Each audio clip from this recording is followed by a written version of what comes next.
Hi guys, welcome back to my channel. For today I am going to tell you what are the things that I have done for me to be able to pass the licensure examination for professional teacher last September 2018.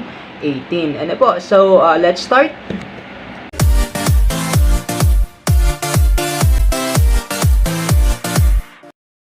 So yun nga po, how was I able to pass the licensure examination for professional teacher? So these are the 5 simple things that we need to know, or actually one of these things is actually optional. So we don't really have to follow because this is personal to me. These are the things that I have actually done for me to pass LET. So let's start.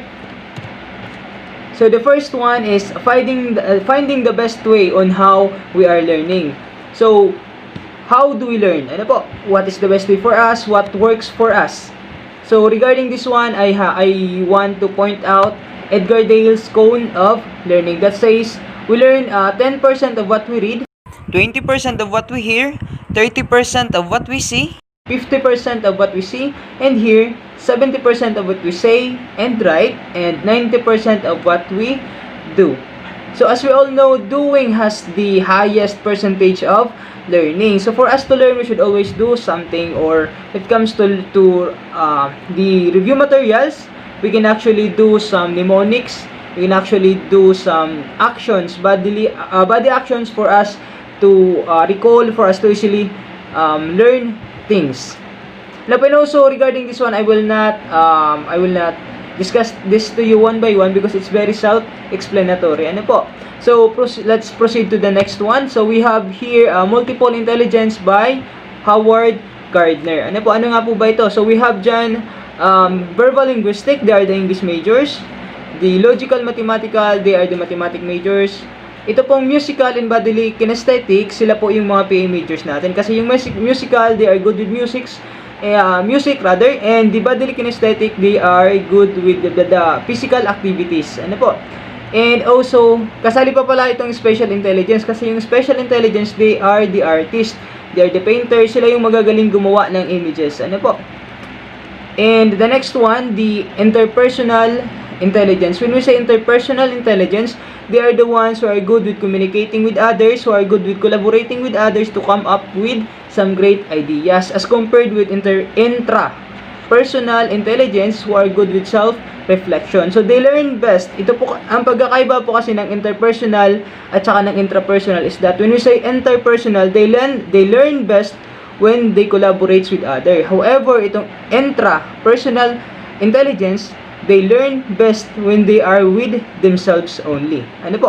So the next one is natural intelligence. So sila yung mga magagaling sa nature. Sila yung may mga green thumb. Actually, hindi naman yung mga green thumb. Sila yung mga masyadong concern sa nature po natin. Sila yung mga may natural intelligence. Now, when it comes to existential intelligence, they're always asking about the existence of human being. They're the ones who always think about the universe, who always think about our existence. That's why they belong to the existential intelligence. So, if you are not really convinced with my explanation, you can always search for this one on Google and YouTube. Hindi ko kayo pipigilan dyan. So, the second way on how I was able to pass the LET is that long-term preparation. We need to prepare for LET. So, right after graduation, if possible, we need to prepare the materials that we have gathered from our friends, from our families who have already passed the LET. We need to prepare all of those materials. Then, we need to select what are the best materials that we can use for ourselves. And also, we need to have review buddies. We cannot learn by ourselves only, though sabihin natin we are intrapersonal, or yes, we belong to the intrapersonal intelligence. I don't think that we will be able to have high grades if we just review for ourselves. Or kasama lang natin yung sarili natin. The next thing is that use all available resources. Kung meron kang internet, kung meron kang then if you have internet, then you can use Google, you can use YouTube, you can search for the topics that you want to learn. And also the last one, we shouldn't forget to relax. Ano po? And also we need to take a break if we are tired. This is very important, ano, because we cannot learn if our mind is over or is having over information. Ano po? We call that learning plateau. Kapag nasa learning plateau na tayo, our mind has reached the maximum limit that we can learn for that day. So we need to stop. We need to take a break. We need to relax because we are tired. Ano po? Then, the next one is that we need to choose and trust a review center. Although this is only optional. Ano po?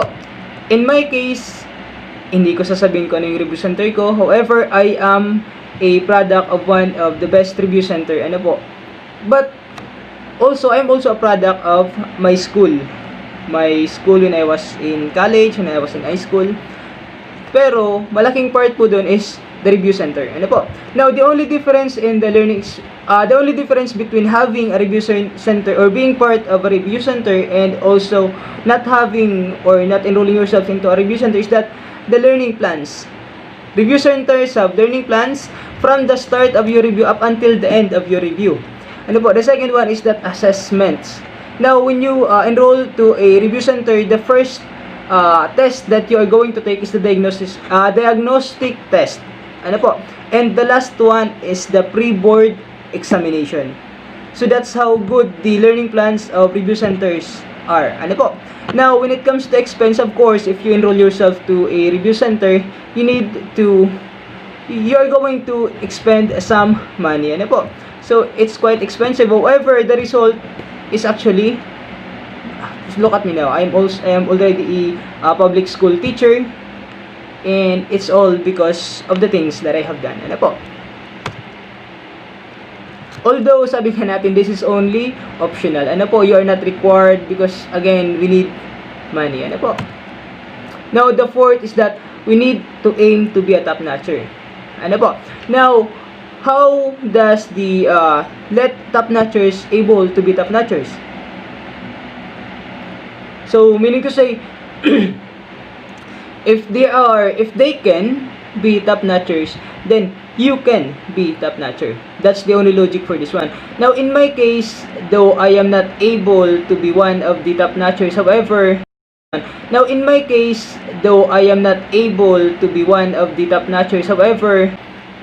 so you need to aim to be a top-notcher. Why? Because aiming to be on the top is that we review more, we settle for less, and our struggles turn to success. So those are the three main reasons why we need to aim for the top. Because if we only aim to be, and also as we are discussing this one, having a high rating on the licensure examination for teachers will help you when it comes to the ranking for teachers. Ano po? Because mataas po yung points ng LET when it comes to the ranking. So yun lang, advice lang. Ano po? And the last one and the most important is that we need to trust God. Ano po? So, wala pong ibang nakakaalam, walang plano tungkol sa atin, walang ibang magbibigay sa atin ng mga bagay that we aim is siya lang. Ano po? Si God lang makapagbigay sa atin yan. So, we need to trust God. So, again, to sum up, the 5 things that we need to do or I have done for me to be able to pass the LET is that I have find my best way to learn. I have prepared much longer, and also I have chose and trust my review center, and I have also aimed to be a top-notcher, and I put trust in God always, not just when you're going to take the LET, but always. Ano po, sabi nga ni Father nung nagsimba kami before the LET, nagsimba kami sa Hinulid sa Calabanga, ang sabi ni Father, kahit ibabad ang iyong lapis sa isang timbang holy water, kung hindi ka nag-aral, malamang hindi ka makakapasa. So yun po yun, we need to review. Review is the key. Study is the key. But not just reviewing, but rather reviewing with the right materials. Ano po? Paano natin malaman yung right materials? Through validation. Paano tayo makakapag-validate? Andyan po si YouTube, andyan si Google, may internet tayo. So that's the only way for us to validate. And also we can ask those people who have already passed the LET. Sabi nga niyan, I know, I've been there. Thank you. By the way, shout out po pala kay Ma'am Sha. Kasi as promised last time,